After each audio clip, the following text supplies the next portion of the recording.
വളരെ നിഷ്കളങ്കത്വം നിറഞ്ഞ ഫേസുമായിട്ടുള്ള ഒരു പ്രൊഡ്യൂസർ. ആര്? ജോബി ജോർജ്. നിഷ്കളങ്കമായിട്ടുള്ള ഫേസ്. ഓക്കെ. ഗുഡ്വില്ല് 3 മാസത്തിന് 3 മാസം അവിടെ വന്ന് താമസിച്ചിട്ടുള്ളവരാണ്. ചോദിക്ക് എങ്ങനെ ഉണ്ടെന്ന് ചോദിക്ക്. അപ്പൊ ശരൺ അവിടെ വെച്ചവൻ 4 എഴുതി, 4 കഥ എഴുതി. ഞാൻ പറഞ്ഞു ജയിലിലിരുന്ന് ഓരോരുത്തരും എന്തെല്ലാം പുസ്തകങ്ങൾ എഴുതുന്നു. സുരാജേട്ടന്റെ കയ്യിൽ നിന്ന് ഇതേപോലെ ചെയ്യുന്ന ക്യാരക്ടറിലുള്ള ആ ഒരു മോട്ടിവേഷനൊക്കെ കണ്ട് ഞെട്ടിയ ഒരു ഭാഗം ഏതാ? വലിയ ഞെട്ടലൊന്നും എനിക്കുണ്ടായില്ല. ഞാൻ ചെയ്യണോ വേണ്ടെന്നൊക്കെ ഞാനിങ്ങനെ ആലോചിച്ചു. അപ്പൊ ഏറ്റവും വലിയ തന്ത്രം പ്രയോഗിക്കും. ഞാൻ ഷേർലിയെ കണ്ടാണ് എഴുതിയത്. ഷേർലി അല്ലാതെ എനിക്ക് മാറ്റി ചിന്തിക്കാനേ പറ്റില്ല. അങ്ങനെ പറഞ്ഞ എന്നെയും ജോജുവിനെയൊക്കെ വീഴ്ത്തി. ഇപ്പൊ 9ാം ക്ലാസ്സിൽ പഠിക്കുമ്പോഴല്ല ആദ്യമായിട്ടൊരു സമിതിയിൽ പ്രോഗ്രാം ചെയ്തൊരു പേയ്മെന്റ് കിട്ടി. അത് 10ാം ക്ലാസ്. വീട്ടിൽ നിന്ന് അറിഞ്ഞിട്ട് തന്നെയാണോ അച്ഛൻ ചാടി പോകുന്നത്? അച്ഛനെങ്ങാനും അറിഞ്ഞു കഴിഞ്ഞാൽ കഴിഞ്ഞ്. കിട്ടാറുണ്ടോ? പിന്നെ അടി ഇഷ്ടം പോലെ. തിങ്കൾ മുതൽ വെള്ളി വരെ അച്ഛൻ അടിക്കും. ശനി ഞായർ മാമൻ വന്നടിച്ചിട്ട് പോകും. എനിക്കും അറിയില്ല. നമസ്കാരം, welcome to Django Space. It's me Sreenath K Janardhan. അപ്പോൾ പുതിയൊരു സിനിമയുടെ വിശേഷമായിട്ടാണ് ഞാൻ വീണ്ടും എത്തിയിരിക്കുന്നത്. ഈ സിനിമയുടെ പ്രത്യേകത എന്ന് പറഞ്ഞു കഴിഞ്ഞാൽ നാരായണീൻ്റെ 3 ആൺമക്കൾ. നമുക്ക് ഇഷ്ടപ്പെട്ട, നമ്മൾ വെയിറ്റ് ചെയ്തിരുന്ന ഒരു കിടിലൻ കോംബോ ആണ് ഈ സിനിമയിലുള്ളത്. നമ്മുടെ സുരാജേട്ടനും ജോജോട്ടനും മലൻ സിയാറേട്ടനും കൂടെ നമുക്ക് ഇഷ്ടപ്പെട്ട ഒരുപാട് ആർട്ടിസ്റ്റുകളും. അപ്പോൾ ഈ സിനിമയുടെ വിശേഷങ്ങൾ പങ്കുവെക്കാൻ നമ്മളോടൊപ്പം ചേരുന്നത് നമ്മുടെ സുരാജേട്ടനുണ്ട്, ഷെല്ലി മാമുണ്ട്, നമ്മുടെ ശരൺ സാറുണ്ട്, തോമസ് ചേട്ടനുണ്ട്. നമസ്കാരം എല്ലാവർക്കും. നമസ്കാരം. ആദ്യം തന്നെ ഈ സിനിമയുടെ പേര് നാരായണീന്റെ 3 ആൺമക്കൾ. ഇതൊരു നാട്ടുഭാഷയായിട്ടോ തോന്നുന്നത്, അല്ലെങ്കിൽ നാരായണിയുടെ നല്ല വന്നേക്കുന്നത്. അപ്പൊ ഈ നാട്ടുഭാഷ എന്ന് പറയുമ്പോൾ നമ്മുടെ മനസ്സിൽ ആദ്യം പറഞ്ഞത് സുരാട്ടൻ തന്നെയാണ്. കാരണം നമുക്ക് ട്രിവാൻഡ്രം തൊട്ട് അവിടെ നിന്ന് തുടങ്ങിയിട്ട് കേരളത്തിലെ എല്ലാ ജില്ലകളും ഏകദേശം സഞ്ചരിച്ചിട്ട് തിരിച്ചു വന്നേക്കുന്ന ഒരാളാണ്. അപ്പോൾ ഈ ടൈറ്റിലും ഇതിന്റെ കഥയും എല്ലാം തമ്മിലൊരു കണക്ഷൻ എന്താണ് ഏട്ടാ? ഈ കറക്റ്റ് ഒരു നാട്ടുമ്പുറത്തുണ്ട്. ഇപ്പോൾ പറഞ്ഞില്ല, നമ്മൾ സംസാരിക്കുന്ന പോലെയാണ് നാരായണീൻ്റെ 3 ആൺമക്കൾ. നാട്ടുവർത്താനം പോലെ ഉള്ള കഥയും അതിൻ്റെ സിറ്റുവേഷനും എല്ലാം അങ്ങനെ തന്നെയാണ്. നാട്ടുമ്പുറമായിട്ട് ബന്ധപ്പെട്ടതാണ്. സംഭവിക്കാൻ സംഭവിച്ചിട്ടുള്ള കാര്യങ്ങളാണ്. എല്ലാവർക്കും റിലേറ്റ് ചെയ്യാൻ പറ്റുന്ന സബ്ജക്റ്റാണ്. പിന്നെ എനിക്കും കുറേ നാളിന് ശേഷം എന്ന് വെച്ചാൽ ഇത് ശരിക്കും ഇന്ന് 2 വർഷമായി ഈ സിനിമ ഷൂട്ടിംഗ്. ഇന്നായിരുന്നു അതിൻ്റെ പാക്കപ്പ്. കറക്റ്റ് 2 വർഷമായി. എന്തുകൊണ്ട് ഇത്രയും വൈകിയെന്ന് ചോദിച്ചു കഴിഞ്ഞാൽ നമ്മുടെ ജോബി ചേട്ടൻ അറിയാമല്ലോ, പ്രൊഡ്യൂസർ ഗുഡ്വിൽ. അങ്ങ് കറക്റ്റ് ടൈം നോക്കിയിട്ടൊക്കെ ഇറക്കുള്ളൂ. കാര്യം വെച്ചാൽ കഴിഞ്ഞ വർഷം 25 കോടിയാണ് കളക്ട് ചെയ്ത കിഷ്കിന്ത കണ്ടുകൊണ്ട്. അപ്പോൾ ഇപ്രാവശ്യം അത് നോക്കി കറക്റ്റ് ചെയ്ത് ഇറക്കുന്ന ഒരാളാണ്. അതുകൊണ്ടാണ് ഇത്രയും ഡിലേ ആയി പോയതെന്നാണ് ഞാൻ മനസ്സിലാക്കുന്നത്. അങ്ങനെ തന്നെയാണ്. 2 വർഷമായി ചിത്രീകരിച്ചിട്ട്. പിന്നെ ഇതെല്ലാം ആയിരുന്നു എനിക്കും ഒരു ഭയങ്കര പുതുമയായിട്ട് തോന്നിയത്. ജോജു ഉണ്ട്, അലൻ സീറേട്ടനുണ്ട്. ഇത് വേറെ ആരെങ്കിലും ഒക്കെ വേണമെങ്കിലും ചെയ്യാം. പക്ഷെ ഈ 3 പേര് വരുമ്പോൾ അതിൻ്റെതായിട്ടുള്ളൊരു സാധനം ഒന്ന് വേറെ. അപ്പൊ എല്ലാരും വരാമെങ്കിൽ ഞാനും വരാമെന്ന് പറഞ്ഞു. അങ്ങനെ അത് തന്നെയാണ് ഇതിന്റെ ഒരു വലിയ പുതുമ. ഇത് നമ്മള് കഥ ഫസ്റ്റ് പറഞ്ഞപ്പോ ഇതില് വേറെ കാര്യം, ഇപ്പൊ നമ്മള് ജോബിയുടെ കാര്യം പറഞ്ഞപ്പോ വളരെ നിഷ്കളങ്കത്വം നിറഞ്ഞ ഫേസുമായിട്ടുള്ള ഒരു പ്രൊഡ്യൂസർ. എല്ലാരും ആര്? അല്ല, നമ്മുടെ ജോബി ജോർജ് നിഷ്കളങ്കമായിട്ടുള്ള ഫേസ്. ഓക്കെ, തീർച്ചയായിട്ടും. എല്ലാവരിലും ഒരു ചിരി ഉണ്ടല്ലേ? പല ഫേസസ് ഉണ്ടെന്ന്. അതെ, അല്ല പുള്ളി തന്നെ വെളിപ്പെടുത്തിയിട്ടുണ്ടല്ലോ. ഞാൻ ഇടുന്ന ഈ വൈറ്റ് ആണെങ്കിലും എൻ്റെ ഉള്ളിൽ വേറൊരു ഇതും കൂടെ ഉണ്ട്. ഒരു കാട്ട ബ്ലാക്ക് ഉണ്ട്. ഞാൻ പുറത്തെടുക്കേണ്ട സമയത്ത് എടുക്കും എന്ന് പറഞ്ഞു. അല്ല, നമുക്ക് അങ്ങനെ പ്രൊഡ്യൂസർ എന്നുള്ള രീതിയിൽ ഒരുപാട് ബന്ധപ്പെടേണ്ട ഒരു സിറ്റുവേഷൻ വന്നില്ല. വേറൊരു പ്രൊഡ്യൂസർ ആയിരുന്നു. പിന്നീട് ജോബി ചേട്ടൻ തന്നെ. ശരണ്യെ ആ ബ്ലാക്ക് ഔട്ട് അറിയാൻ പറ്റുള്ളൂ.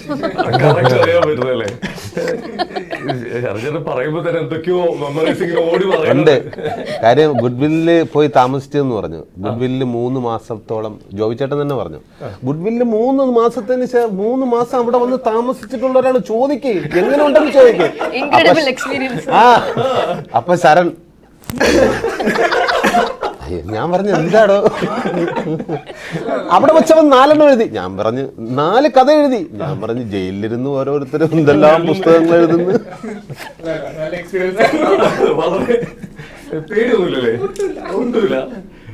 കൂടെ 70 പേരും ഉണ്ടായിരുന്നു. ഈ 70 സ്റ്റാഫും ഇവനും. ആണോ? വട്ടം നിൽക്കുന്നു. വട്ടം നിൽക്കുന്ന അല്ലാതെ ഗുഡിലൊരു കമ്മ്യൂണിറ്റി പോലെയാണ് അവിടുത്തെ സ്റ്റാഫും. ഒരുപാട് പേരുണ്ട് നമ്മളെ ഫിൽം മേക്കേഴ്സ് ആയിട്ട് ഒരുപാട്. ഇപ്പം രഞ്ജി സാർ ഉണ്ടായിരുന്നു, രഞ്ജി പണിക്കർ സാർ ഉണ്ടായിരുന്നു, നമ്മളുണ്ട്, നമ്മുടെ ക്രൂ ഉണ്ട്. അങ്ങനെ ഒരു രസമായിട്ടുള്ള ഒരു സ്പേസ് ആണ്. അതെ, ഓക്കെ ഓക്കെ, അടിപൊളി. 70 വട്ടം നിർത്തി എഴുതിപ്പിക്കായിരുന്നു അല്ലേ? എന്തായാലും അടിപൊളി. ശരിക്കും ഇപ്പൊ ഈ കഥാപാത്രം നേരത്തെ പറഞ്ഞല്ലോ, ഇവര് 3 പേരാണ് എന്റെ മനസ്സിലേക്ക് വന്നത്. എങ്ങനെയാണ് അങ്ങനെ ഒരു ചിന്ത? എന്താണ് ആ ഒരു കാരണം? എന്താണ്? ഇവരെയൊക്കെ ആകുമ്പം കൺവിൻസ് ചെയ്ത് പെട്ടെന്ന് കൊണ്ടുവരാം. അതല്ല, ഒരിക്കലും അല്ല. ഞാൻ ഇങ്ങനെ ആലോചിച്ചപ്പം ഇവര് വരുന്നോ അല്ലെങ്കിൽ ഇവര് കൺവിൻസ്ഡ് ആവുമെന്നോ എനിക്ക് ഒരു പ്രതീക്ഷ ഉണ്ടായിരുന്നില്ല. അപ്പൊ ഞാൻ ഇൻസ്റ്റിറ്റ്യൂട്ടിൽ നിന്ന് പാസ് ഔട്ട് ആയ ഉടനെ ആയിരുന്നു ഈ കഥ എഴുതിയത്. അപ്പോ ആ സമയത്ത് നമുക്കിപ്പം എഴുതുന്ന സമയത്ത് ഓരോ ഫേസ് നമ്മൾ അസോസിയേറ്റ് ചെയ്യല്ലോ ഒരു ക്യാരക്ടേഴ്സ് ആയിട്ട്. അങ്ങനെ നാച്ചുറലി ഓർഗാനിക് ആയിട്ട് വന്നതായിരുന്നു ഇവരൊക്കെ. പിന്നീട് നമ്മൾ പ്രൊഡക്ഷൻ ആവുന്നു, ഇവരെ മീറ്റ് ചെയ്യുന്നു, കഥ പറയുന്നു, ഇഷ്ടപ്പെടുന്നു. അങ്ങനെയുള്ള ഒരു പ്രോസസ്സായിരുന്നു. നേരെ സ്റ്റാർട്ട് ചെയ്യായിരുന്നു. അപ്പൊ അതുപോലെ ശല്യമാം ഒരു 14 വർഷം മുമ്പ് നമ്മൾ കുങ്കുമപ്പൂ അങ്ങോട്ട് തുടങ്ങിയിട്ട് ഇതുവരെയായിട്ടാ നമ്മൾ ജഗബോഗൊക്കെ വർഷങ്ങൾക്ക് മുമ്പ് ഉണ്ടാക്കിയ ഒരു ഓളം പിന്നെ ഉണ്ടാക്കിയത് ഇതുപോലെ സീരിയലിൽ കൂടി ഉണ്ടാക്കിയ ഒരാളാണ് ഈ സൈലന്റ് ആയിട്ടിരിക്കുന്നത്. അവിടുന്ന് വന്ന് പിന്നെ നമ്മൾ മിന്നൽ മുരളിയിലെ ഉഷയായിട്ട് ഒന്ന് ഭയങ്കര പാവമായിട്ട് ഒന്ന് നമ്മളെ ഒരുപാട് ആളുകളെ ഇഷ്ടപ്പെടുത്തി. ഇപ്പൊ ഇതിലേക്ക് വന്നപ്പോ ഈ ക്യാരക്ടറിന്റെ ഒരു സ്വഭാവം എന്താണ്? ഈ ക്യാരക്ടർ അത്ര നല്ല സ്വഭാവം ക്യാരക്ടറില് അത്ര നല്ല സ്വഭാവം ഇതാണ് ഭർത്താവേ. സംഭവം ഇത്രേ ഉള്ളൂ. നല്ല രസമായിരുന്നു. എനിക്ക് അതിനു മുമ്പേ അറിയാം, സീരിയലിലായാലും സിനിമയിലും ഒരുപാട്. ഇപ്പൊ ലാസ്റ്റ് ഞാൻ കണ്ടത് മിന്നൽ മുരളിയായിരുന്നു. അതിനുശേഷം കുറേ സിനിമകൾ ഞാൻ കണ്ടിരുന്നു. അപ്പൊ അതിലേക്ക് പെർഫോമൻസ് ഉണ്ടെന്ന് നമ്മൾ ആഗ്രഹിക്കും. ആ ഷേർലിയാണോ? ഓക്കെ, വൈഫായിട്ട്. അങ്ങനെ വളരെ സന്തോഷപൂർവ്വം നമ്മൾ അഭിനയിച്ചു. അത് കഥ രസമാണ്. കാരണം പുള്ളിക്കാരി പേര് നഫീസ, ഞാൻ ഭാസ്കരൻ. ഒരു 10-20 വർഷത്തിന് മുമ്പ് ഇവിടുന്ന് പ്രണയിച്ച് നാട് വിട്ട ആൾക്കാരാണ്. വീട്ടിൽ നിന്ന് പോയിട്ട് അവര് തിരിച്ചു വരുന്നതാണ്. ഒരു പ്രത്യേക ഒരു സാഹചര്യത്തിൽ തിരിച്ചു വരേണ്ടി വരുന്നു. പിന്നെ നടക്കുന്ന ഒരു വീട്ടിൽ നടക്കുന്ന ഡ്രാമയാണ്. ഓരോ നിമിഷവും നമ്മളെ മുൾമുനയിൽ നിർത്തും. വാട്ട് ഈസ് നെക്സ്റ്റ് എന്നുള്ള ആ ഒരു ക്യൂരിയോസിറ്റിയിൽ നിലനിന്ന് പോകുന്ന ഒരു സിനിമയാണ്. ഓക്കെ. ഈ നമ്മുടെ ഇപ്പോ സുരാജേട്ടന്റെ കയ്യിൽ നിന്ന് ഇതേപോലെ ആ ലൊക്കേഷനിൽ വെച്ച് ചെയ്യുന്ന ക്യാരക്ടറിലുള്ള ആ ഒരു മോട്ടിവേഷനൊക്കെ കണ്ട് ഞെട്ടിയ ഒരു ഭാഗം ഏതാ? വലിയ ഞെട്ടലൊന്നും എനിക്കുണ്ടായില്ല. അങ്ങനെ ഒരു ഞെട്ടലൊന്നുമില്ല. എനിക്കിഷ്ടം എന്താന്ന് വെച്ചാൽ നമുക്ക് എപ്പോഴും നമ്മള് ഒരു ആസ് എൻ ആക്ടർ നമ്മൾ എൻജോയ് ചെയ്യണത് നമുക്ക് ഗിവ് ആൻഡ് ടേക്ക് ആണ്. ഇപ്പം ഞാനും ചേട്ടനും കൂടെ ചെയ്യുമ്പോൾ നമുക്ക് അങ്ങനെ കുറേ മുഹൂർത്തങ്ങൾ ഉണ്ടായിരുന്നിട്ടില്ല. ഇതൊരു എന്താ പറയാ, ഇതൊരു സിമ്പിൾ ഫിലിമാണ്. അതിൽ കുറെ ന്യൂവൻസസ് ഉണ്ട്, കുറെ ഇമോഷൻസ് ഉണ്ട്. അത് നമുക്ക് അങ്ങോട്ടും ഇങ്ങോട്ടും എനിക്ക് എന്റെ വിശ്വാസം എനിക്കത് കൊടുക്കാൻ പറ്റി എന്നുള്ളതാണ്. ബിക്കോസ് എനിക്കത് കിട്ടി. അപ്പൊ ആ ഒരു കെമിസ്ട്രി. ഇപ്പൊ നമ്മള് അഭിനയിക്കാൻ വരുന്ന 2 വ്യക്തികളാണ്, പക്ഷെ സ്ക്രീനിൽ നിങ്ങൾ തന്നെ നമ്മളെ കാണുന്ന ഭാര്യയും ഭർത്താവുമായിട്ടാണ്. അപ്പൊ ആ ഒരു കെമിസ്ട്രി 20 വർഷം നമ്മൾ കല്യാണം വെച്ചിട്ടുണ്ടെങ്കിൽ ആ ഒരു സാധനം അതിൽ കാണണം. അങ്ങനെ ഒരു സംഭവം ക്രിയേറ്റ് ചെയ്യണം, ലൈഫ് കൊടുക്കാൻ പറ്റി എന്നുള്ള എന്നാണ് എന്റെ വിശ്വാസം. അത് കംപ്ലീഷൻ പറയണമെങ്കിൽ ഓൾറെഡി തലയാട്ടുന്നുണ്ട്. അതെല്ലാം സെറ്റാണ്. ഇപ്പൊ സംസാരല്ലേ ഇതൊക്കെ ഉള്ളു. 3 മാസം ഗുഡ്വില്ലിൽ ചെന്ന് താമസിച്ചതിന് ശേഷം എന്ത് നന്നായിട്ട് സംസാരിച്ചിട്ടുണ്ടെന്ന് ചെറുപ്പക്കാരൻ. ആ ഗുഡ്വില്ലിന്റെ എഫക്റ്റ് അല്ലേ? ഇന്ന് തൊട്ട് ചിരി തുടങ്ങി. അല്ല തോമസ്, ഇതിന്റെ സിനിമയുടെ പ്രത്യേകത നോക്കുമ്പോ ഒരുപാട് വേറെ ഇപ്പൊ കോംബോ കുറെ നാളായിട്ട് വെയിറ്റ് ചെയ്തിരിക്കുന്ന ഒരു കോംബോ. തോമസിനെ സംബന്ധിച്ചിടത്തോളം ശരിക്കും പറഞ്ഞാൽ നല്ലൊരു സിനിമയിലേക്ക് വേണ്ടി വെയിറ്റ് ചെയ്തതാണ് ഇത്രയും വർഷങ്ങൾ. അങ്ങനെ ഒരു ഘട്ടം കഴിഞ്ഞപ്പോൾ അങ്ങനെയായിരുന്നു. ഇനി ഒരു നല്ല സിനിമയെ ചെയ്യുള്ളൂ എന്നുള്ളൊരു തീരുമാനം, അല്ലെങ്കിൽ എനിക്ക് വായിച്ച് ഇഷ്ടപ്പെട്ട് അങ്ങനെയൊക്കെ ഒരു ചിന്തയിലേക്ക് എത്തിയായിരുന്നു. അതിന് മുന്നേ അങ്ങനെ അല്ലായിരുന്നു. എന്ത് കിട്ടിയാലും ചെയ്യാന്നുള്ളൊരു ഫേസ് ഉണ്ടായിരുന്നു. അതിന് മുന്നേ വന്നത് പലതും ചെയ്യാൻ പറ്റാണ്ട് പോയൊരു ഫേസ് ഉണ്ടായിരുന്നു. ശരി, തമിഴിലൊക്കെ തകർത്തില്ലേ? തമിഴില് വേറെ ലുക്ക്, അത് മനസ്സിലായില്ല ശരിക്കും ഇദ്ദേഹമാണെന്ന്. ഏത് തമിഴില് നമ്മുടെ കാളിദാസ് മുടിയൊക്കെ എന്നൊക്കെ ഒരു ഭയങ്കര ഡിഫറെന്റ് ക്യാരക്ടർ ഒക്കെ ആയിരുന്നു. അപ്പൊ ഒരുപാട് സാധ്യതയുള്ള ഒരാളാണ്. അപ്പൊ എന്താണ് ഇത്രയും ഒരു ഗ്യാപ്പ് എടുത്ത് നേരിട്ട് ഗ്യാപ്പ് എടുത്തതല്ല, എന്തുകൊണ്ടാണ് പ്രൊഡ്യൂസേഴ്സും റൈറ്റേഴ്സും വിളിക്കാത്തത്? എന്താണ് പറയേണ്ടത്? നമ്മള് റെഡിയാണ്. അതെ നമ്മൾ റെഡിയാണ്. റെഡിയാണ്, കുഴപ്പമില്ല. ഇനിയിപ്പോ എന്തായാലും ഇതില് എക്സ്പീരിയൻസ് എന്താണ്? അടിപൊളി എക്സ്പീരിയൻസ് ആയിരുന്നു. എനിക്കിപ്പം ഷാരൂഖിൽ താമസിച്ചിരുന്നു? ഇല്ല, എനിക്ക് അതിനുള്ള ഭാഗ്യം ഉണ്ടായിട്ടില്ല. മാറ്റി വിട്ട്. എങ്ങനെയുണ്ടായിരുന്നു മൊത്തത്തിൽ? മൊത്തത്തിൽ അടിപൊളിയായിരുന്നു. ഞാൻ ഷരൻ്റെ ഒരു ഷോർട്ട് ഫിലിം എനിക്ക് വല്ലാണ്ട് ഇഷ്ടപ്പെട്ടു. ആ ഒരു സമയം മുതൽ എനിക്ക് ഷരൻ്റെ കൂടെ വർക്ക് ചെയ്യണമെന്ന് വല്ലാണ്ടുണ്ട്. പിന്നെ ഷോർട്ട് ഫിലിമിൽ ചെയ്തിരുന്നു? ഇല്ല, അത് കണ്ടിട്ടുണ്ട്. അപ്പൊ ആ സമയം മുതൽ എനിക്ക് ഷരൻ്റെ കൂടെ വർക്ക് ചെയ്യണമെന്നുണ്ടായിരുന്നു. എനിക്ക് അറിയത്തില്ലായിരുന്നു സുരാജ് ചേട്ടനും ജോജു ചേട്ടനും അലൻസിയർ ചേട്ടനും ഇവരൊന്നും അല്ലെങ്കിൽ ഷലീമ ഒന്നും ഉണ്ടെന്ന് എനിക്ക് അറിയത്തില്ലായിരുന്നു. ആദ്യ ഘട്ടമായിട്ട് ഞാൻ പറയാം. അപ്പൊ കഥ വായിച്ച് ഷരന്റെ എഴുത്ത് ഭയങ്കര അടിപൊളി. ഇപ്പൊ എഴുതിയ 4 കഥ അടിപൊളിയായിരിക്കും എന്ന് എനിക്ക് തോന്നുന്നു. വായിച്ച് പോവാൻ ഭയങ്കര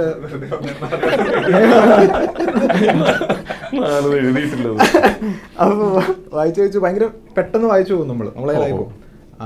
അപ്പൊ പിന്നെ ഇങ്ങനെ അയ്യോ ഇതില് നമ്മള് ഞെട്ടുന്ന സംഭവങ്ങളുണ്ട്. ഞാൻ ലൈഫിൽ അങ്ങനെ ഇത് ഇങ്ങനെ കേട്ടിട്ടേ ഉള്ളൂ. അത് ചെയ്യാൻ കിട്ടിയ ഒരു മുഹൂർത്തവും കൂടിയായിരുന്നു ഈ സിനിമയിൽ. എന്തായിരുന്നു? നല്ല നല്ല ഇൻസിഡന്റുകൾ ഉണ്ടെന്ന് നമ്മൾ തന്നെ. അയ്യോ ഞാൻ ചോദിച്ചിട ഞാനിത്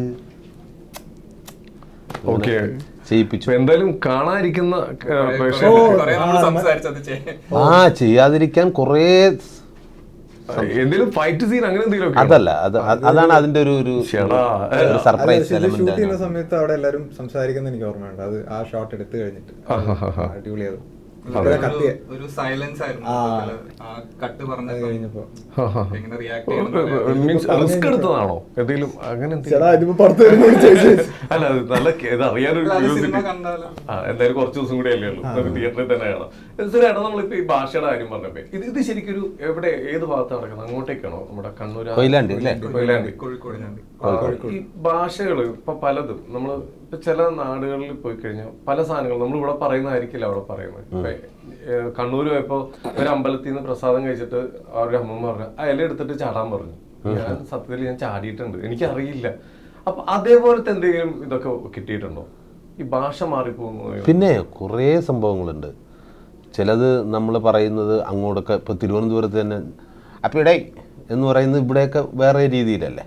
അതെ, അതിന് വേറെ വേറെ അർത്ഥങ്ങളുണ്ട്. പക്ഷെ ഓരോ സൈഡിലേക്ക് അതിൻ്റെതായിട്ടുള്ള ഓരോ സ്ഥലത്തും അതിൻ്റെതായിട്ടുള്ള ഭംഗിയുണ്ട്. ഏതെങ്കിലും ഭാഷ പഠിക്കാൻ ഇത്തിരി ബുദ്ധിമുട്ടുള്ള ഏതെങ്കിലും ഉണ്ടായിരുന്നോ? പഠിക്കാൻ അങ്ങനെ ഇല്ല. കണ്ണൂരൊക്കെ ആണെങ്കിൽ ഇപ്പൊ നല്ല രസമായിട്ട് ഇപ്പൊ കൈകാര്യം ചെയ്യുന്നത്. അതെ അതെ, അങ്ങോട്ടേക്ക് ആ ഏരിയയിലേക്കുള്ള ഭാഷകളാണ് കുറച്ചുകൂടി ടഫ്. കുറച്ച് സമയം നമ്മൾ അവരുമായിട്ട് സംസാരിക്കുകയോ ഇല്ലെങ്കിൽ അത് ഡയറക്ടർ ഉണ്ടാവും, ഇല്ലെങ്കിൽ അസിസ്റ്റന്റുകളുണ്ടാവും, അസോസിയേറ്റ് ഉണ്ടാവും, ഇല്ലെങ്കിൽ നാട്ടുകാരുണ്ടാവും. ആരെങ്കിലും കൊണ്ട് നമ്മളത് പിക്ക് ചെയ്ത് പഠിക്കുക എന്നുള്ളതാണ്. ഇതിലും പിന്നെ അങ്ങനെ ഭാഷയുടെ സംഭവമൊന്നും അധികം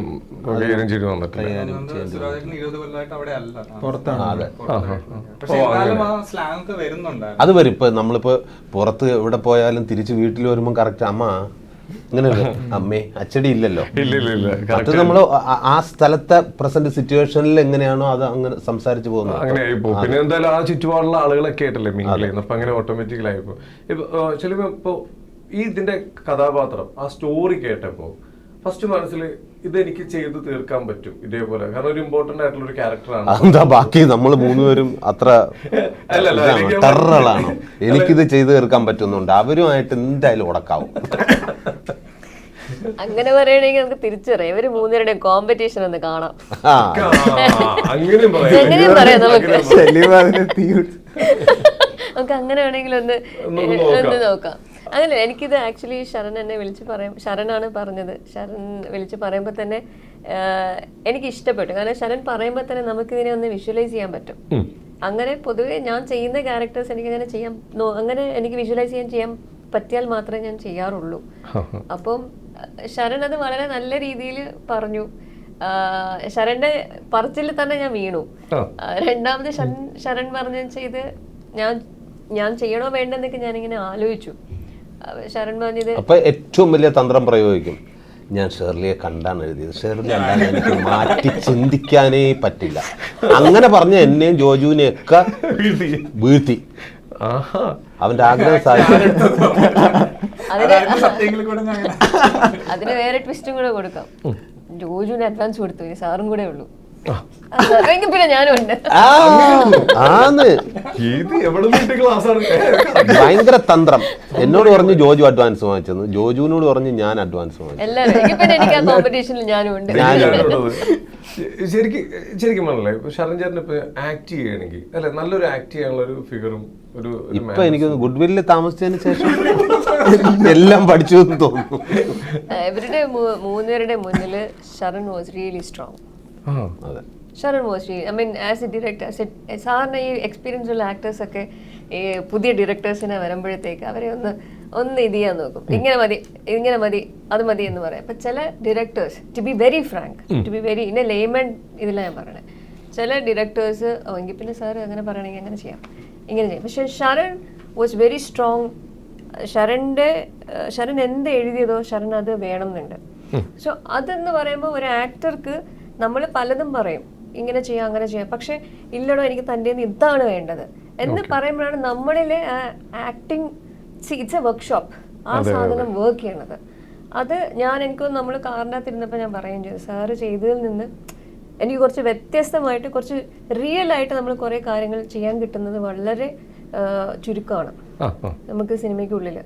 അങ്ങനെ ഒരു റിയാലിറ്റി ചെയ്യാൻ പറ്റുന്ന ഒരു പ്രോജക്റ്റ് ആയിരുന്നു അത്. ഓക്കെ ഓക്കെ, നമുക്ക് എന്താ പറയാ, ശരിക്കും മനസ്സ് തുറന്ന് ഡിസ്കസ് ചെയ്ത് നമുക്ക് നമ്മുടെ രീതിയിൽ വർക്ക്ഔട്ട് ചെയ്യാൻ പറ്റുമായിരുന്നു. ശരൺ നമുക്ക് അതിനുള്ള സ്പേസ് തന്നിട്ടുണ്ട്. പിന്നെ ഇത് സിംഗ് സൗണ്ട് ആണ്, നമ്മളുടെ ഓരോ സൗണ്ടിനും വേറെ ലൈഫ് ഉണ്ട്. ഓക്കെ, അതവിടെ മിസ്സായി പോകുന്നില്ല. ഓ ശരിക്കും ഇപ്പോൾ ഈ പടം കംപ്ലീറ്റ് കഴിഞ്ഞപ്പോൾ നമ്മൾ ഇതിൻ്റെ സ്ക്രിപ്റ്റ് വായിച്ചു കഴിഞ്ഞിട്ട് ഇപ്പോൾ ഇത്രയും ഷൂട്ടൊക്കെ കഴിഞ്ഞ് ഇത്രയും നാൾ കഴിഞ്ഞ് ഷൂട്ട് കഴിഞ്ഞ് ഇപ്പോൾ ഇവിടെ വന്നിരിക്കുമ്പോൾ വിചാരിച്ച ആ ഒരു സാധനം കിട്ടിയെന്നുള്ളൊരു തൃപ്തി ഇപ്പോൾ ഉണ്ടോ മനസ്സിൽ? ഡെഫിനറ്റ്ലി ഞാൻ ആ കേസിൽ ഭയങ്കര ലക്കി ആയിരുന്നു. എനിക്ക് തോന്നുന്നു ഞാൻ ചോദിച്ചതിൽ കൂടുതൽ ആക്ടേഴ്സ് ഇതിൽ തന്നിട്ടുണ്ട്. തൃപ്തി ഡെഫിനറ്റ്ലി ഉണ്ട് ഈ പ്രോജക്റ്റിൽ. ഏതായാലും നമ്മളെല്ലാവരും ഈ പടത്തിന്റെ ട്രailer കണ്ടപ്പോഴാണെങ്കിലും ഇതൊരു ഫാമിലി സ്റ്റോറി ആയിട്ട് തോന്നി, ഒരു അമ്മയായിട്ട് കണക്ട് ചെയ്തതായിട്ട്. പിന്നെ ഇതിന്റെ മൊത്തത്തിൽ നോക്കും നമുക്ക് തിയേറ്ററിൽ കാണാനുള്ള ഒരു ആകാംക്ഷ, എന്നാൽ ഒരുപാട് ഭയങ്കര സംഭവമായിട്ടൊന്നും കാണിച്ചിട്ടില്ലെങ്കിലും കാണുന്നവർക്ക് കൊള്ളാം, ഒരു സുഖം തോന്നുന്നുണ്ട്. അപ്പൊ അതിന്റെ മേക്കിംഗ് ഇപ്പോൾ ഒരു എന്താ പറയാ, നാഷണൽ അവാർഡ് കിട്ടിയിട്ടുള്ളതാണ് ഏറ്റവും വാല്യുബിൾ ആയിട്ടുള്ള ഒരു ഫാമിലി സ്റ്റോറി. അതിന് നാഷണൽ അവാർഡ് കിട്ടും. അപ്പം നമുക്ക് കൂടുതലും കൂടി ഇത് കാണുന്നവർക്ക് എല്ലാവർക്കും കുറച്ചും കൂടി പ്രതീക്ഷയിൽ ഞങ്ങൾ എല്ലാവരും വെയിറ്റ് ചെയ്തിരിക്കുകയാണ്. അപ്പോൾ എന്തായാലും ഇപ്പം ഈ പറഞ്ഞ പോലെ എന്തായാലും ഇപ്പം ഇതേപോലെ തന്നെ തിയേറ്ററിൽ എത്തുകയാണെങ്കിൽ എന്തായാലും വിചാരിച്ചതിന്റെ അപ്പുറത്തേക്ക് ഇത് എത്തും എന്നുള്ള കാര്യം ഉറപ്പാണ്. അത്രയും ഒരു ഹാർഡ് വർക്ക് ഇതിന്റെ പുറകിലുണ്ട്. ഇതിനെക്കുറിച്ച് അന്വേഷിക്കുമ്പോൾ ക്യാമറയുടെ മുമ്പിൽ മാത്രമല്ല പിന്നിലുള്ളവരൊക്കെ ഭയങ്കരമായിട്ട് വർക്ക് ചെയ്തിട്ടുണ്ട്. ഒരു ഫാമിലി പോലെ തന്നെ നിങ്ങൾ എല്ലാവരും നിന്നതാണെന്നൊക്കെ അറിഞ്ഞിരുന്നു. ഇതിന് ഒറ്റ ലൊക്കേഷനായിരുന്നു ഏറ്റവും കൂടുതൽ, ഒരു വീട്ടിൽ വെച്ചിട്ടായിരുന്നു. ഓക്കെ, ആ വീട് ഭയങ്കര രസമായിട്ടുണ്ട്, വലിയൊരു കൊട്ടാരം പോലത്തെ ഒരു വീട്. അതെ അതെ അതെ, ശരിക്കും അവിടെ ഈ ജോജു ചെയ്ത കഥാപാത്രത്തിലെ പോലെ തന്നെ ഒരു റിയൽ ആള് അവിടെ ഉണ്ട്. അത് നമ്മൾ അറിഞ്ഞുകൊണ്ടോ എങ്ങനെയെന്തോ ഞാൻ അവിടെ ചെന്ന് കാര്യങ്ങളെല്ലാം സംസാരിച്ച് അവിടെ നിൽക്കുന്ന ഒരാളുടെ ചോദിച്ചപ്പോൾ ഞാനാണ് ഈ കുടുംബത്തിൽ, ഞാൻ ഇദ്ദേഹത്തിനോടൊക്കെ പറഞ്ഞു റിയൽ ഇടയ്ക്ക്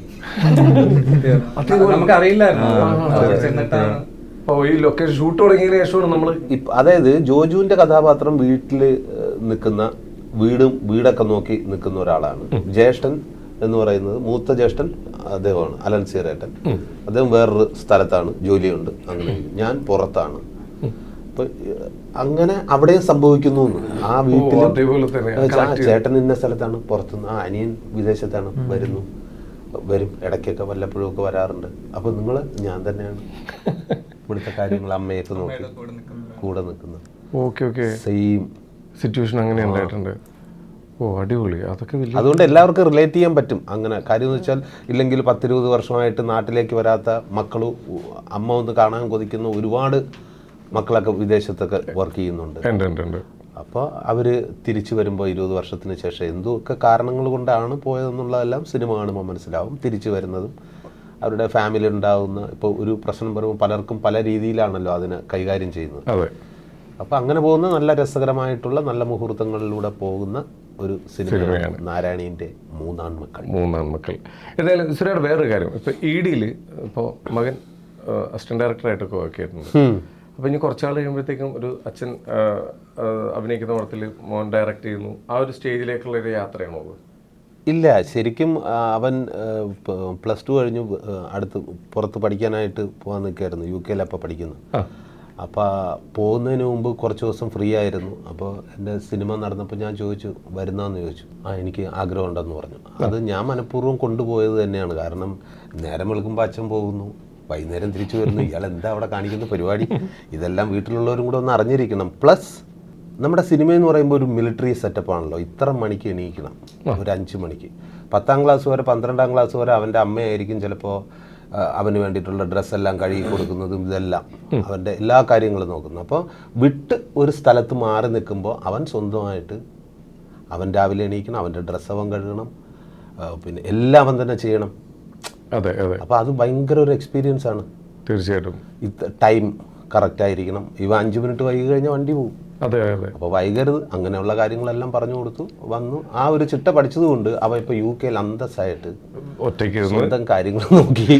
ശരിക്കും സുരേന്ദ്രൻ്റെ ഫാദർ മിലിറ്ററി ആയിരുന്നില്ലേ? അതെ. ഈ ഒരു ചിട്ട ചെറുപ്പത്തിൽ വീട്ടിലും ഉണ്ടായിരുന്നോ? അയ്യോ ഇതുപോലെയൊന്നുമല്ല. ഇതൊക്കെ എന്ത് ഇപ്പം സ്വർഗമല്ലേ. വീട്ടില് ഞാനൊരു 10-20 വയസ്സ് വരെയും ഭയങ്കരമായിട്ട് വീട്ടിലെ കാര്യം, 20-22 വയസ്സ് വരെയും വീട്ടില് പശുക്കളുണ്ട്, വീട്ടിന്റെ കാര്യങ്ങളെല്ലാം നോക്കിയതിന് ശേഷമേ എനിക്ക് പുറത്തിറങ്ങാൻ പറ്റൂ. അല്ലാതെ രാവിലെ തന്നെ പോയിട്ട് തോന്നിയ സമയത്ത് കയറി വരും, അതൊന്നും വീട്ടിൽ പറ്റില്ല. വീട്ടിന്റെ കാര്യങ്ങളെല്ലാം പക്കയായിട്ട് നോക്കി കൃത്യം എല്ലാം അതിന് ശേഷം പശുവിന് ഇനി പുല്ലില്ലേ അതും ചെത്തിയിട്ട് കംപ്ലീറ്റ് കാര്യങ്ങൾ ക്ലിയർ ആക്കിയതിന് ശേഷം മാത്രമേ കലാപ്രവർത്തനം നടത്താൻ അന്ന് സ്വാതന്ത്ര്യം ഉണ്ടായിരുന്നുള്ളൂ. കാര്യം മകൻ നീ എന്താണ്, ഇവൻ പഠിച്ചുകൊണ്ടിരിക്കുന്നത്, ഇവൻ പഠിത്തത്തിലും അല്ല, ഇവൻ കലാപരമായിട്ട് ഇങ്ങനെ നടക്കുകയാണ്. ആ ഒരു വിഷമമുണ്ടല്ലോ വീട്ടുകാർക്ക്. കാര്യം എല്ലാവർക്കും ജോലിയുണ്ട്, ഇദ്ദേഹം മാത്രം ഇങ്ങനെ നടക്കുന്നു. അതിൻ്റെ ഒരു പ്രശ്നം ഉണ്ടായിരുന്നു ആദ്യം. പിന്നെ നമ്മൾ കറക്റ്റ് റൂട്ടിലാണെന്ന് അറിയുമ്പോൾ ഓക്കെയാണ്, പിന്നെ സപ്പോർട്ട് ചെയ്തു. ശരിക്കും ഈ ഇപ്പോൾ 9ാം ക്ലാസ്സിൽ പഠിക്കുമ്പോഴല്ല ആദ്യമായിട്ടൊരു സമിതിയിൽ പ്രോഗ്രാം ചെയ്തൊരു പേയ്മെന്റ്? സമിതിയിലെ അത് 10ാം ക്ലാസ് 10ാം ക്ലാസ്സിൽ പഠിക്കുമ്പോൾ ആ ഒരു ടൈമിലൊക്കെ ശരിക്കും വീട്ടിൽ നിന്ന് അറിഞ്ഞിട്ട് തന്നെയാണോ അച്ഛൻ ചാടി പോകുന്നത്? അച്ഛനെങ്ങാനും അറിഞ്ഞു കഴിഞ്ഞാൽ കഴിഞ്ഞ്. കിട്ടാറുണ്ടോ? അത് പിന്നെ അടി ഇഷ്ടം പോലെ. പിന്നെ തിങ്കൾ മുതൽ വെള്ളി വരെ അച്ഛൻ അടിക്കും, ശനി ഞായർ മാമൻ വന്നടിച്ചിട്ട് പോകും. എനിക്കും അറിയില്ല. അത് നമ്മുടെ അവിടെ ടവറുണ്ട് വലിയ, എനിക്ക് ഹൈറ്റ് ഭയങ്കര ഇഷ്ടമാണ്. അപ്പോൾ അവിടെ അന്ന് 11 kV ഇത് സെറ്റ് ചെയ്തുകൊണ്ടിരിക്കുന്ന സമയം. അപ്പം ഞാൻ അവിടെ പോയി ആ തമിഴ് സുഹൃത്തുക്കളുണ്ട്, അവിടെ ചെന്ന് എനിക്കും ഒരു കൗതുകമാണ്. ഇതിൻ്റെ ഓരോ വളർച്ചയും സ്റ്റെപ്പ് ഞാൻ ഡെയിലി പോയി അതിൻ്റെ സൂപ്പർവൈസറെ പോലെ ഞാൻ പോയി നോക്കും. ഇന്ന് ഇത്രയായി, നാളെ ഇപ്പോൾ എത്രയാവും, അവരുമായിട്ട് കമ്പനി. പിന്നെ ഇത് കെട്ടിക്കഴിഞ്ഞാൽ അതിൻ്റെ ഏറ്റവും ടോപ്പിൽ കയറി ഇരിക്കുക, അവിടെ ഇരുന്നിട്ട് കൂവുക, ഇങ്ങനെ വിളിക്കും. ഇത്രയും സ്ഥലത്ത് കേൾക്കും, കൂടെ അച്ഛനും കേൾക്കുന്നു, വിളിച്ച് താഴെ ഇറങ്ങും, അടി. അവിടുന്ന് അങ്ങനെയൊന്നുമില്ല, കിട്ടുന്ന സ്ഥലത്ത് വെച്ച് തുടങ്ങും. ഞാൻ പിന്നെ എനിക്കുള്ള ഒരു ഏറ്റവും വലിയ ഇതെന്ന് പറഞ്ഞാൽ എത്ര അടി കൊണ്ടാലും ഓടൂല, നിന്ന് കൊള്ളും. ബാക്കി 2 പേരും ഓടും. അപ്പോൾ അതും കൂടെ എനിക്ക് കിട്ടും. ശരി, കൊണ്ടും കൊടുത്തും വളർന്നവനാന്ന് പറയുന്നത് 100%. 100% ശരിയാണ്. ഇപ്പൊ ധനുഷിന്റെ അമ്മയായിട്ട് അഭിനയിച്ചേക്കുന്നു, പിന്നെ അതുപോലെ തെലുങ്കിലാണെങ്കിലും വളരെ ബോൾഡ് ആയിട്ടുള്ള ഒരു ക്യാരക്ടർ ചെയ്തിരിക്കുന്നു. ഇങ്ങനെ പല പല നല്ല നല്ല ക്യാരക്ടറുകൾ ചെയ്തിട്ടും മാം ചെയ്ത ഒരു സീരീസിന്റെ ഒരു പോർഷൻ അത് ഭയങ്കരമായിട്ട് ആളുകളുടെ ഇടയിലേക്ക് സ്പ്രെഡ് ആവുന്നു. അത് നമുക്കറിയാം, നല്ലൊരു ഉദ്ദേശത്തോടെ അല്ല നമുക്കറിയാം. മാം തോന്നിയിട്ടുണ്ടോ ഇത്രയും ഞാൻ നല്ലത് ചെയ്തിട്ട് എന്തുകൊണ്ടാണ് ആളുകൾ ഇങ്ങനെയുള്ള ഇത് മാത്രം പ്രൊമോട്ട് ചെയ്യണത്? എനിക്കങ്ങനെ തോന്നിയിട്ടില്ല. കാരണം വെച്ചാൽ എനിക്കറിയാം ദാറ്റ്സ് ഹ്യൂമൻ നേച്ചർ. ഇത്രയും കണ്ടിട്ട് അത് മാത്രം എടുത്ത് ഇപ്പൊ ഒരു സിനിമയെ വിളിച്ചാലും ഇന്നൊരു സീനുണ്ടേ, എന്തിനങ്ങനെ പറയണേ? തീർച്ചയായും. ബിക്കോസ് ആ സീൻ എടുത്ത് ആൾക്കാർ കാണും, അല്ലെങ്കിൽ എടുത്ത് അതിനെ കുറിച്ച് സംസാരിക്കും. അതേസമയം നമ്മളിപ്പം എത്രയോ ഹോളിവുഡ് ഫിലിംസ് നമ്മൾ കാണുന്നുണ്ട്, എത്രയോ ഇന്റർനാഷണൽ ഫിലിംസ് കാണുന്നുണ്ട്. It's A part of. ഇപ്പം ഭാര്യയും ഭർത്താവും കൂടെ അങ്ങനെ ഒരു ക്യാരക്ടർ ഞാൻ കെട്ടിപ്പിടിച്ച് കിടക്കുന്നത് ചിലപ്പോൾ അത് മാത്രം എടുത്ത് എഡിറ്റ് ചെയ്ത് വെക്കുന്നതാണ് നമ്മുടെ കൾച്ചർ, നമ്മുടെ സൊസൈറ്റിയിലുള്ള ആൾക്കാർ. അപ്പൊ എനിക്കതിന് വലിയ അതും അത് ചെറിയൊരു സീനല്ല, കുട്ടികൾ പുറത്തിരിക്കുന്നു, വളരെ നമ്മൾ ചിന്തിക്കേണ്ട ഒരു ആ ഫിലിമിൽ ഏറ്റവും ഇമ്പോർട്ടൻ്റ് ആയിട്ടുള്ളൊരു സീനാണത്. അതിന്നാണ് ആ കംപ്ലീറ്റ് കഥ പറഞ്ഞു പോകുന്നത്. അതിന് അവരെന്നെ വിളിച്ചപ്പോഴും ചോദിച്ചു നിങ്ങൾക്ക് ഇത് ചെയ്യാൻ വേണ്ടിയാണ്, if the character demands it. പിന്നെ എൻ്റെ ഉള്ളിൽ എനിക്കൊരു പേടിയുണ്ടെന്ന്. പേടിയില്ല, ഇത് എങ്ങനെയാണ് കോറിയോഗ്രാഫി ചെയ്യണത്, ഇത്രയും ആൾക്കാരുടെ മുന്നിൽ ഞാൻ ചെയ്യണം, പക്ഷേ അത് അവർ വളരെ കൃത്യമായി അവരത് ചെയ്തു. എന്നെ വളരെ കൃത്യമായിട്ട് അവർക്ക് എന്നെ ഒരു ഓക്വേർഡ് ഫീൽ ഇല്ലാണ്ട് ചെയ്യിപ്പിക്കാൻ പറ്റി. എനിക്കതൊരു എൻ്റെ കരിയറിലെ ഒരു ആസ് എൻ ആക്ടർ ഞാൻ ഇതേ ചെയ്യുള്ളൂ അതേ ചെയ്യുള്ളൂ എന്നൊന്നും ഇല്ല.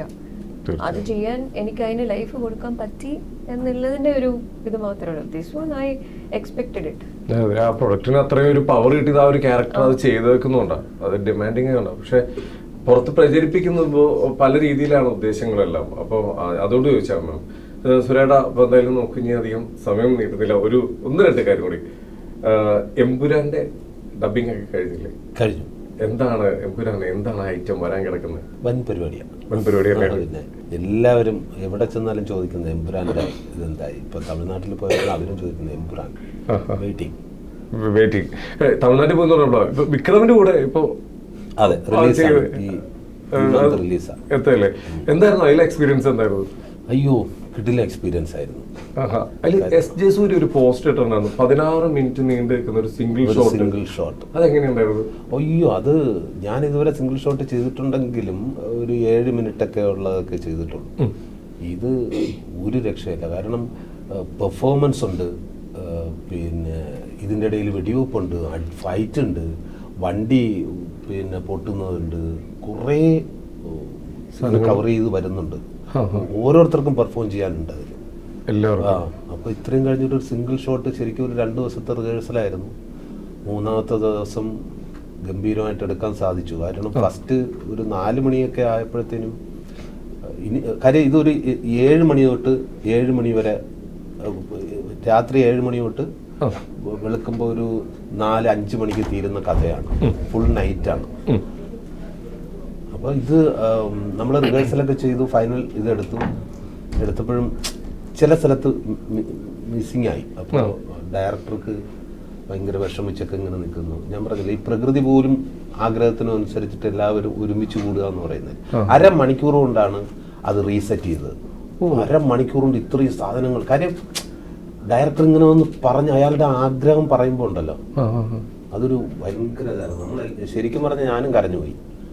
അത് കഴിഞ്ഞ് നേരെ ഒരു 1/2 മണിക്കൂർ കൊണ്ട് തന്നെ ബാക്കിയെല്ലാം റീസെറ്റ് ചെയ്തു. അയ്യോ അതിനുശേഷം പുള്ളിയുടെ സന്തോഷം കാണുമായിരുന്നു. രക്ഷയില്ല. ഭയങ്കര എക്സ്പീരിയൻസ് ആയിരുന്നു. അത് റിഹേഴ്സൽ ചെയ്യുമ്പോൾ ഓരോ കാര്യം ഇത് ഓരോ യൂണിറ്റ് ഇട്ടാണ് ഇങ്ങനെ റിഹേഴ്സൽ ചെയ്ത് പോകുന്നത്. അവസാനം ഒരുമിച്ച് വരണ്ടേ? 16 മിനിറ്റ് ഞെട്ടുന്ന, അതായത് 16 മിനിറ്റ് ഇത് എന്തൊക്കെയാ നടന്നിരിക്കുന്നത്. നമ്മളിപ്പോൾ മലയാളത്തിൽ 11 മിനിറ്റ് നമ്മൾ കണ്ടു കഴിഞ്ഞു. അതെ, ഇത് 16 മിനിറ്റ് എന്തായാലും രക്ഷയല്ല. എന്തായാലും വെയിറ്റിംഗ്, എല്ലാം വെയിറ്റിംഗിലാണ്. അപ്പോൾ എന്തായാലും നമ്മുടെ തിയേറ്ററിലേക്ക് നമ്മുടെ സിനിമ എത്തുകയാണ്. ഞങ്ങളെല്ലാവരും വളരെ പ്രതീക്ഷയോടെ ഇരിക്കുന്ന ഒരു സിനിമ. എന്തായാലും തോമസിനെ സംബന്ധിച്ചിടത്തോളം ഒരു ഗ്യാപ്പ് ഇട്ടിട്ട് വന്ന് ചെയ്തേക്കുന്നൊരു പടം. എന്തായാലും എല്ലാം നല്ലതിനാണെന്നാണ് ഞങ്ങളെല്ലാവരും വിചാരിച്ചിരിക്കുന്നത്. എന്തായാലും സിനിമ തിയേറ്ററിലേക്ക് എത്തട്ടെ. എല്ലാവിധ ആശംസകളും ഞങ്ങൾ നേരെയാണ്. ഇനി നമ്മൾ ഇതിൻ്റെ സക്സസ് പാർട്ടിക്ക് നമ്മളെല്ലാവരും മീറ്റ് ചെയ്യും, ഉറപ്പായിട്ടും. സിനിമ കാണണം, കണ്ടിരിക്കും. Okay, thank U.